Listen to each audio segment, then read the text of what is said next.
세금 무서워서 부자 되지 않겠다, 이렇게 이야기하시는 분들이 많죠. 세금은 부가적인 행위입니다. 예를 들어서 옷을 입어야 옷을 빨 세탁기가 필요합니다. 하지만 세탁기 구매하는 비용이 아까워서 옷을 안 입겠다, 이런 이야기와 동일합니다. 세금 때문에 망하는 투자는 없습니다.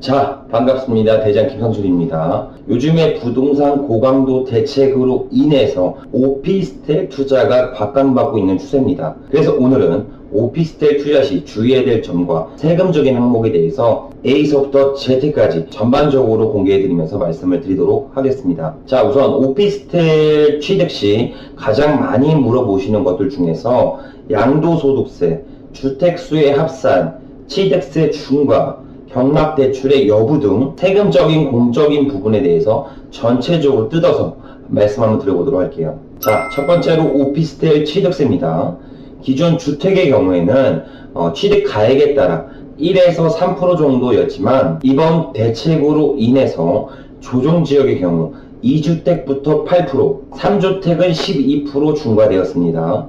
단 비규제 지역 같은 경우는 3주택부터 중과 대상이니 참고해 주시면 좋을 것 같아요. 여기서 오피스텔도 주택수에 포함돼서 중과 대상이 될 수 있습니다. 예를 들어서 말씀드려 볼게요. 홍길동이라는 사람이 오피스텔 2채를 보유하고 있고 실거주 주택을 1개를 보유하고 있습니다. 부득이하게 회사가 이전하는 바람에 추가적으로 실거래가 3억 정도 하는 주택을 매입하였습니다. 오피스텔이 주택수에 포함되는지 모르고 1%인 300만원 취득세를 생각했지만 오피스텔이 주택수에 합산되어 취득세 중과로 인해 12%인 취득세 3,600만원을 내야 되는 경우가 발생되었죠. 현 취득세 개정안은 조정지역의 경우 2주택부터 8%, 3주택 12%이며 4주택도 동일하게 12% 적용 대상입니다. 단 비조정지역의 경우 2주택까지 1%에서 3% 구간이며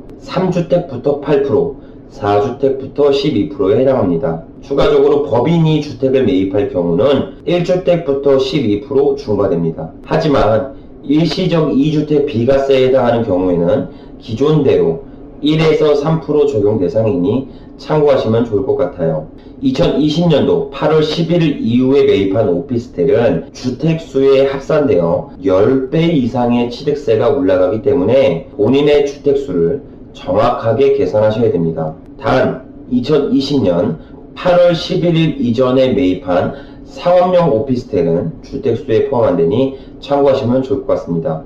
2020년 8월 이후에 취득한 오피스텔은 주택수에 합산되어 추가 주택 매입 시 취득세가 중과될 수 있으니 꼭 유의하시길 바랍니다. 반대로 주택을 2채를 가지고 있고 이번에 오피스텔을 매입할 생각인데 3주택으로 12% 중과되나요? 이렇게 물어보시는 분들도 많이 있어요. 오피스텔은 주택수에는 합산되지만 개별 취득 시 취득세 중과 대상은 아닙니다. 즉 오피스텔 10채를 사도 4.6% 동일하게 취득세가 적용되죠. 단 오피스텔을 먼저 선행으로 매입한 다음에 이후에 주택을 매입하면 주택수에 합산돼서 취득세가 중과될 수 있으니 이 점만 참고하시면 좋을 것 같습니다. 자, 두 번째로 주택 고강도 대책으로 인해서 경락자금 대출도 제약이 많은데 오피스텔 매입하게 되면 경락자금 대출을 받을 수 있나요? 이렇게 물어보시는 분들이 많이 있습니다. 현 정부에서 고강도 주택에 대한 규제 때문에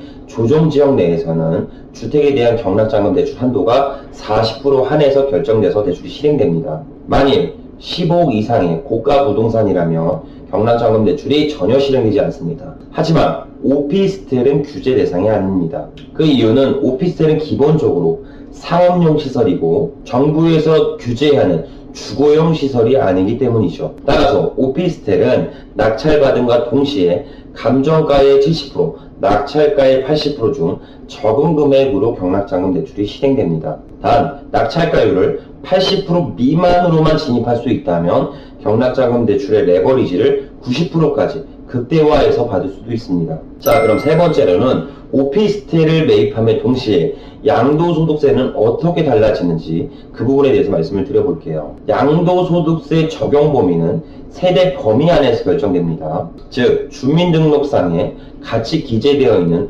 모든 세대원들의 주택수가 합산 카운트된다고 보시면 돼요. 단, 20세 이상의 자녀가 세대를 분리해서 소득활동을 하고 있다면 개발과세에 적용 대상이 됩니다. 그럼 오피스텔은 주택수에 합산되는지 고민하게 되죠. 행안부에 따르면 8월 11일 이후에 취득한 오피스텔 한해서 주거용으로 사용할 경우 오피스텔도 주택수에 합산시킵니다. 단 8월 11일 이전에 취득한 오피스텔로 상업용으로 쓰고 있다면 주택수 합산 카운트에 들어가지는 않습니다. 또한 8월 11일 이후에 취득을 하더라도 상업용으로만 사용하면 주택수에 합산되지는 않습니다. 즉, 전입은 하지 않고 사업자 등록을 통해 임대료를 부가세 처리한다면 주거용으로 포함되지 않는다는 이야기죠. 예를 들어 업무용 오피스텔로 임대를 줬는데 거기 계신 임차인분들이 사업자 등록을 하고 진행을 하다가 전입까지 했어요. 그러면 주거용으로 분류돼서 다주택자 중과가 될 수 있으니 이 점도 꼭 유의하시길 바랍니다. 자, 그럼 마지막 네 번째로는 오피스텔 매입하고 청약 투자 시, 분양권 투자 시 주택수에 포함이 되냐, 이런 이야기들도 많이 물어보세요. 예를 들어 월세 및 전세를 사는 행위는 내 돈을 깔고 앉아 있는 행위니까 저렴한 오피스텔을 매입하면서 시세 차익과 주거를 동시에 해결하면서 분양권을 추후에 준비해야겠다, 이렇게 생각하시는 분들도 있어요. 자, 결론적으로 말씀드리면 오피스텔은 건축법이 적용되어서 무주택자로 간주됩니다. 헌법재판소에서도 오피스텔은 주택이 아니라는 결론을 내린 바도 있습니다.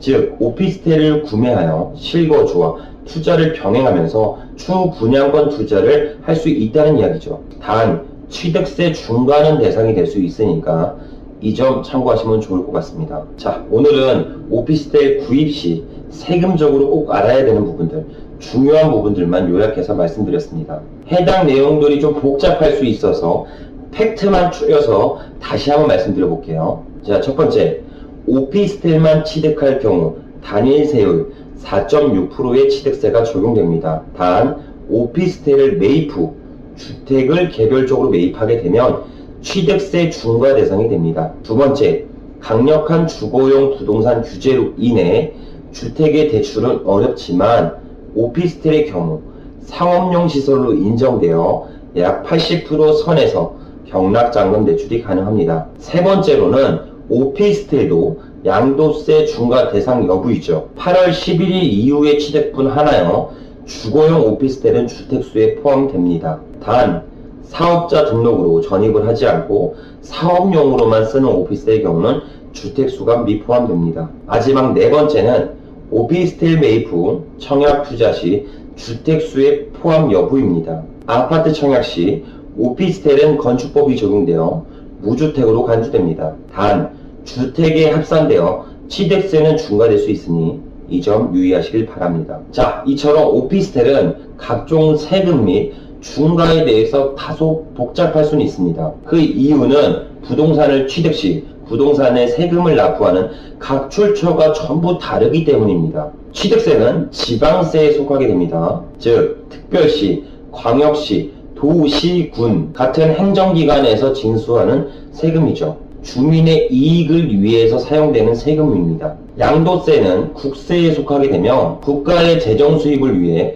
국가가 징수하는 세금이죠. 또한 분양권은 주택 공급에 관한 규정사항으로 별도의 규제가 적용됩니다. 즉, 모든 출처에서 오피스텔을 각기 다른 시야로 보기 때문에 복잡할 수 있으니 오늘 영상을 통해서 꼭 숙지하면서 무조건 이기는 경매 투자를 하시길 바랍니다. 자, 최근에 문의 주신 분이 있어요. 이분이 좀 생각나서 말씀을 드리는데 부동산 세금 무서워서 부동산 투자를 못하겠다 이렇게 말씀을 주셨습니다. 자, 영상을 보고 계신 저희 시청자분들에게 제가 두 가지 정도 질문을 드릴게요.